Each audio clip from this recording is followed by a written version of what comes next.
네, 여러분 반갑습니다. 이명표 칼럼입니다. 자, 오늘 준비한 경기도 마찬가지로 배구 경기를 준비를 했고요.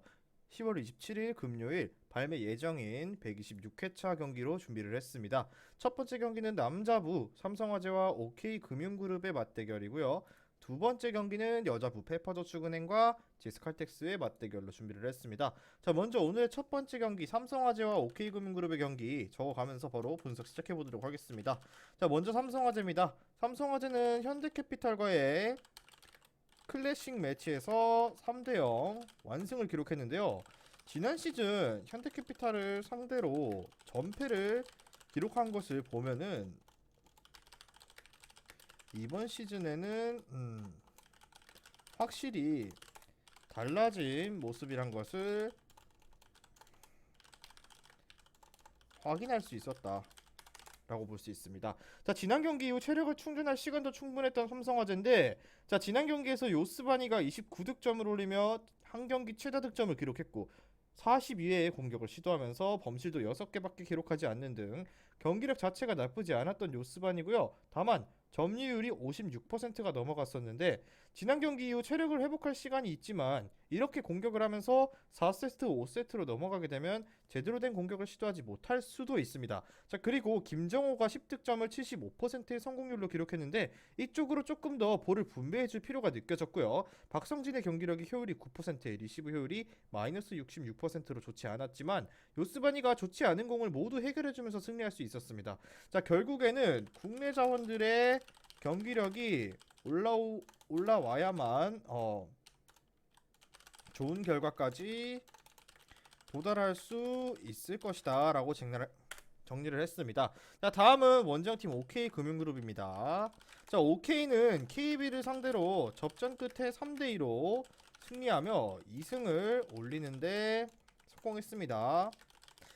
자, 그리고 상대의 공격력에 꽤나 당황했지만 자신들이 추구하는 배구를 끝까지 고집한 것이 승리의 요인이라고 볼 수 있었습니다. 자, 하지만 선수 구성에 대해서 아직은 의문이 있는데, 지난 경기에서 레오가 29득점을 그리고 바야르가 11득점을 올린 것이 두 자릿수 득점의 전부였고, 여전히 레오를 제외한 선수들은 약하게 서브를 넣고 있고, 지난 경기에서 점수차가 많이 벌어진 상황에서 바야르만이 스파이크로 서브를 바꿔서 플레이하기도 했습니다. 자, 서브를 범실 없이 넣고 상대를 블로킹과 수비로 잡아내는 전략을 계속해서 고집하고 있는데, 블로커들이 상대 속공에 속절없이 당했고 다른 공격도 이렇다 할 방어하는 모습을 보여주지 못했는데, 경기력이 좋지 않은 박승수를 계속 기용했고 차지환이 부상으로 나간 뒤에야 송이채가 출전을 했는데, 송이채는 말 그대로 범실 없이 깔끔한 경기를 보여줬는데, 컨디션이 좋은 선수를 쓰지 않는 오기노 감독의 선수 구성에 아직은 의문이 남아있고, 이번 경기 차지환의 부상 정도가 가장 핵심적인 부분이 될 것으로 보이는데, 또한 광명호의 토스 컨디션도 그렇게 불안정한 상황이기 때문에 기록한 2승에 비해 경기력은 완벽하지 않다라는 결론을 내렸습니다. 그럼에도 결국에는 이번 경기는 OK의 우세를 예상하는 경기입니다. 왜냐? 삼성화재는 지난 형캐전에서 승리를 기록했다지만 리시브에서 효율이 떨어지는 모습을 보여주었고, OK의 서브가 약하지만 그것조차도 제대로 받아낼 것 같지는 않아 보인다라고 제가 결론을 내렸습니다. 자, 거기에 요스바니의 주는 공의 빈도가 굉장히 많고 국내지는 OK의 블로커 라인에 무너질 것으로 보이고, 다만 OK도 경기력이 완벽하진 않기 때문에 3대1 정도의 스코어 또는 3대2까지도 가능한 경기라고 예상을 했고요. 중요 포인트를 꼽자면 OK의 우세가 예상되어지지만 OK 역시 경기력이 온전한 상태는 아니기 때문에 풀세트 접전의 가능성도 고려해야 하는 경기, 이렇게 정리를 하겠습니다. 자, 그렇기 때문에 추천 픽으로는 OK의 승리에 플러스 1.5, 삼성화재 핸디승 그리고 다득점 쪽 접근을 예상해보면서 첫 번째 남자부 경기는 여기까지 정리를 해보겠습니다. 이 준비한 승부식 125회차 44.00배당 조합으로 준비를 했습니다. 조합이 궁금하신 분들께서는 영상 끝까지 시청하시고 영상 아래에 고정된 댓글에 링크를 클릭하셔서 수익방 입장하시면 매일마다 승부식 주력 조합, 고배당 조합까지 한 조합씩 무료로 받아보실 수 있습니다. 자, 다음은 여자부 경기 페퍼저축은행과 GS칼텍스입니다. 먼저 페퍼부터 살펴보도록 하겠습니다. 자, 페퍼 같은 경우는 지난 경기 흥국생명을 상대로 0대3 패배를 기록하며 지난 경기 승리의 분위기를 이어가지 못했습니다. 하지만 2세트와 3세트에는 모두 듀스로 패배하는 등 지난 시즌과는 확실히 달라진 경기력을 보여주었다라고 할 수 있는데, 이번 경기도 어느 정도의 선전이 예상되어지는 페퍼인데 야스민이 지난 경기에서 28득점을 올렸고 성공률과 효율도 높았고 범실도 4개밖에 기록하지 않았습니다. 하지만 그 외의 선수들이 득점 지원에 나서지 못한 것이 문제였는데, 필립스가 9득점, 박정아가 9득점을 기록했는데 이 두 선수 모두 효율이 높지 않았고 페퍼는 불안한 리시브로 인해 어려운 경기를 치렀는데, 오지영도 37%의 리시브 효율을 보이면서 불안한 모습이 있었고 박정아가 7%, 이한비가 12%, 박은서가 14%의 리시브 효율을 보이는 등 상대의 서브를 제대로 받아내는 것조차도 어려워 보였던 지난 경기였다. 그리고 이한비와 박은서는 공격력도 좋지 않아서